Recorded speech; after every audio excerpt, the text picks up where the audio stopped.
Okay. Let's go into the album reviews then. Yeah, boy.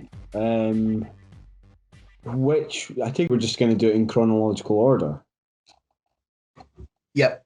which would mean starting with Cheekface. Cheekface. I think that's right, isn't it? Emphatically no Cheekface. Do you want me to start? If you want to, go for it. We've got Emphatically No by Cheekface. I always kind of have a wee chuckle whenever I hear that name because all I can think of is that. Is it Mitchell and Weblick? That's that sketch from Mitchell and Weblick with a kid with an arse for a face. Oh, I'd forgotten about that, but yeah, I know Yeah, what you're talking about. that's all I can think of whenever I hear their name. My Um, favourite sketch from that Mitchell and Webb look is the one with the guy uh, with the flute, and he gives him the magic flute, and he makes him shit himself. yeah, I like the one where it's the two Nazis. We're the bad guys. Yeah, They're like they've got skull and crossbones on their outfits. I think we might be the bad guys. Yeah, I thought that was a good. It's quite a good series actually. Come to think of it, yeah, it is. I'm actually reading Robert Webb's book at the moment, How Not to Be a Boy. All It's a right. good book. It's a good book.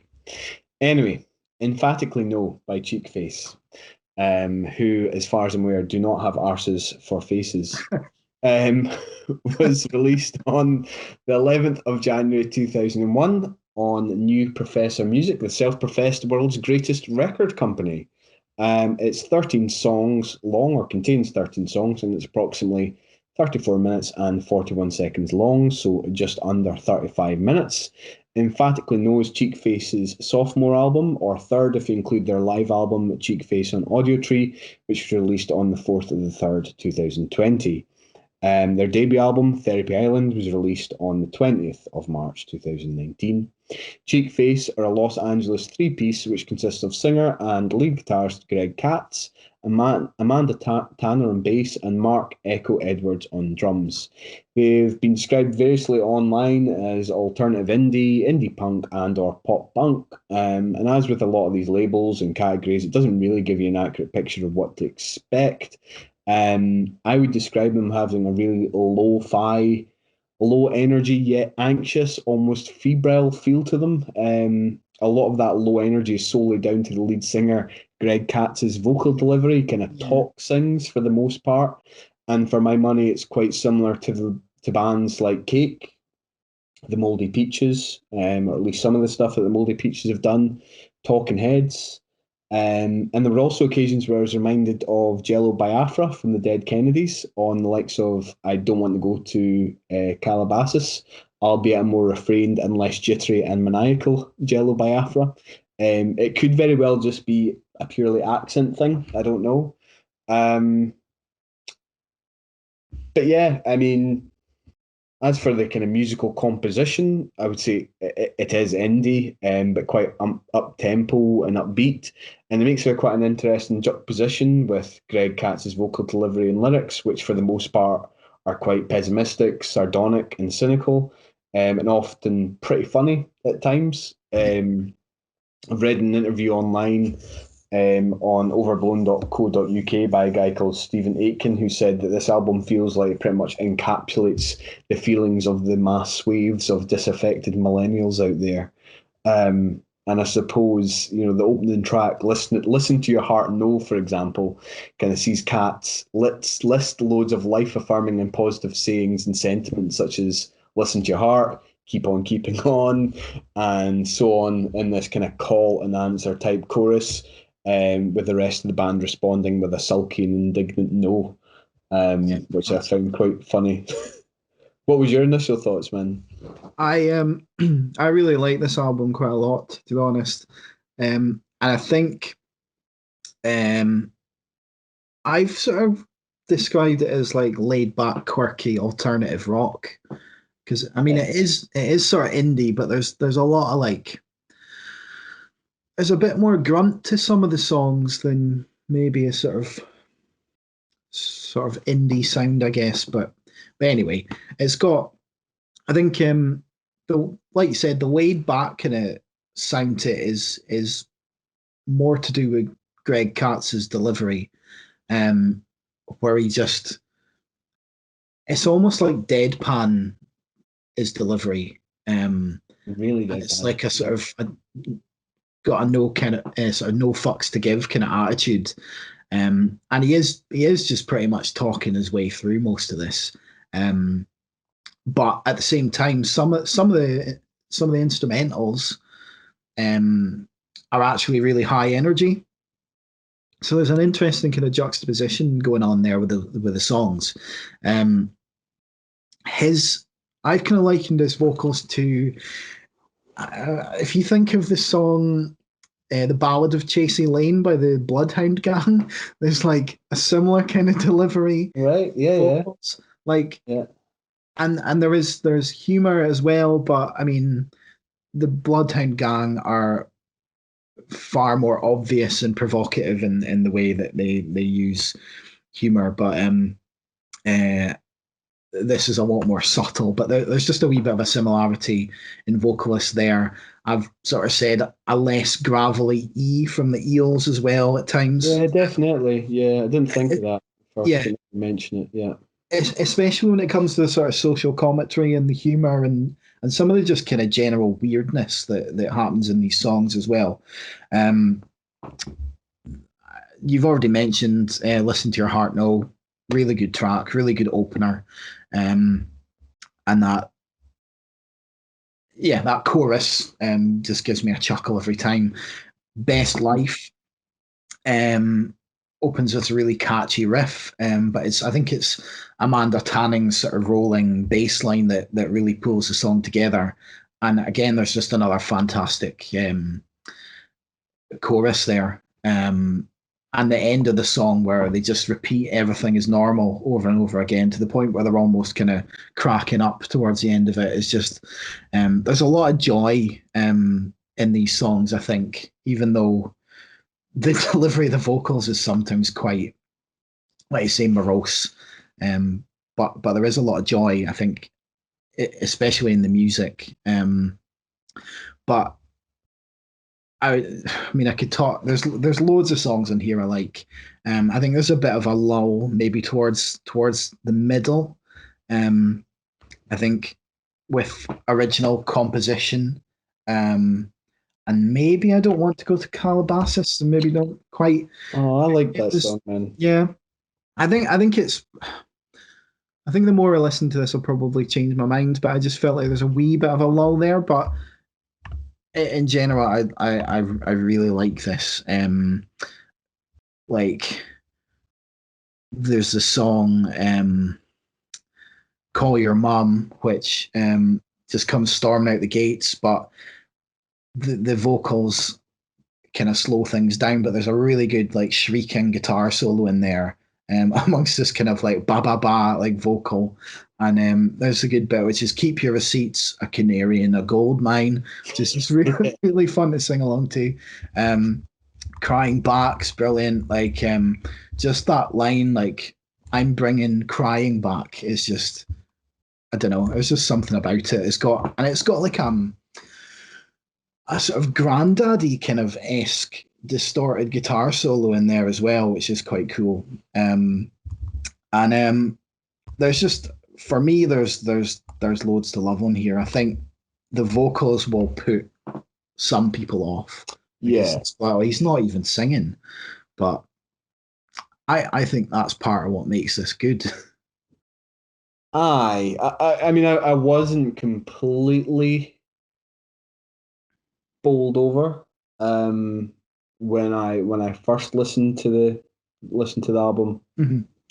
and I have to admit, I think a lot of that was to do with the vocals. Even though I am a fan of kind of Talking Heads and what have you, um, however, it certainly has grown on me. And just as you were mentioning crying back there, do you think that's maybe a sideways look at or a play on Justin Timberlake bringing sexy back? Because there was a few, I think there's a few references in this album. Like To bear with Justin me, Timberlake. Snedds. Well, maybe not. Just like so. It's a Um, Justin Timberlake concept album. no, I think it's just I don't know. I hadn't actually thought about Justin Timberlake until you mentioned Crying Back, but um, there's a few things in there. So, for example, the vocal refrain on "There's No Connection" on the song of the same name, which is track number 8, reminded me of the Shins song "Phantom Limb" off their third album, "Wincing the Night Away." Just that lyric, I think it's in the exact same spot as it is in the Shin song. And also the lyrics "Boyfriend with a soul patch, I know it's serious" on "I Don't Want to Go to Calabasas" seems to be a play on the Smith song "Girlfriend in a Coma." Could be, could So be. the It wouldn't Smiths, surprise me. yeah, so like the Smiths lyric is "Girlfriend in a coma, I know it's serious." I wouldn't be surprised if that was the case. Wouldn't be the first time. Um, but I don't know. I think the vocals were actually kind of what hooked me in, and I'm often a bit weird about sort of indie vocals and stuff like that. But actually, it was just because they were quite different, and just the kind of the play of the of those vocals against the intensity of the music was quite good. Um, and yeah, I think it's quite cool. But a lot of the instrumentation on here is really good. Like um, a lot of the guitar lines are really infectious. Like on Big Big Friend, there's a really sort of cheeky swagger of a guitar line that comes in the verse, and the sort of minute and a half mark, there's a really kind of rocking breakdown as well. Um, and some of the like all the choruses are all not most of the choruses are really good. There's almost like on Emotional Rent Control, there's even a sort of almost Beach Boys kind of esque chorus. Um, and maybe I'm talking shit, but that kind of popped out to me.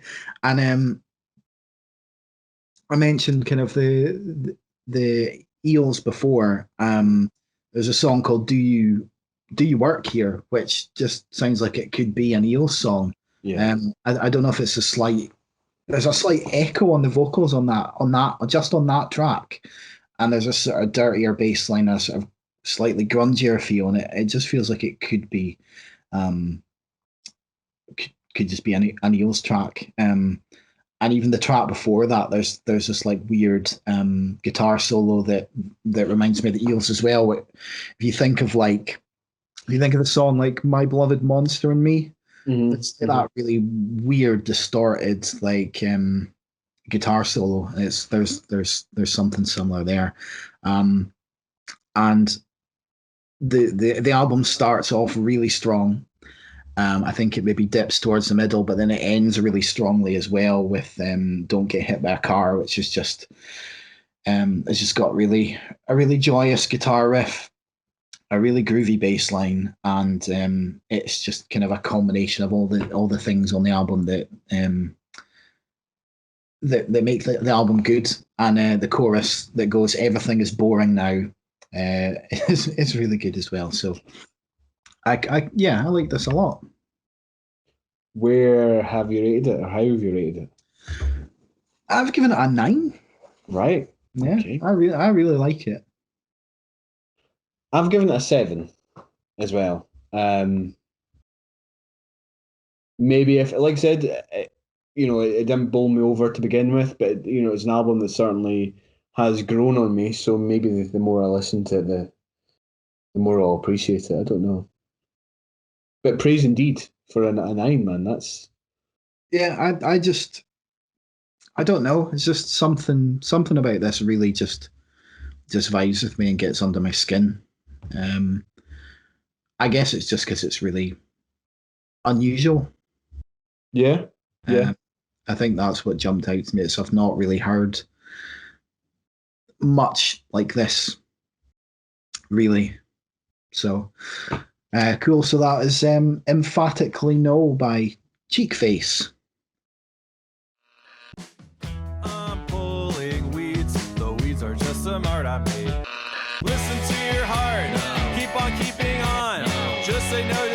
drugs.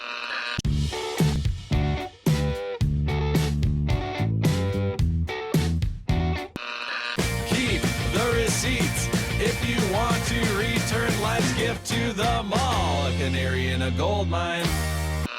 I'm bringing crying back. Crying's the new black. Crying on my snacks. Let's do the mortal coil shuffle, the cumulative average of wasted time, anxiety plus caffeine. I'm sorry for what I did with your heartfelt letter.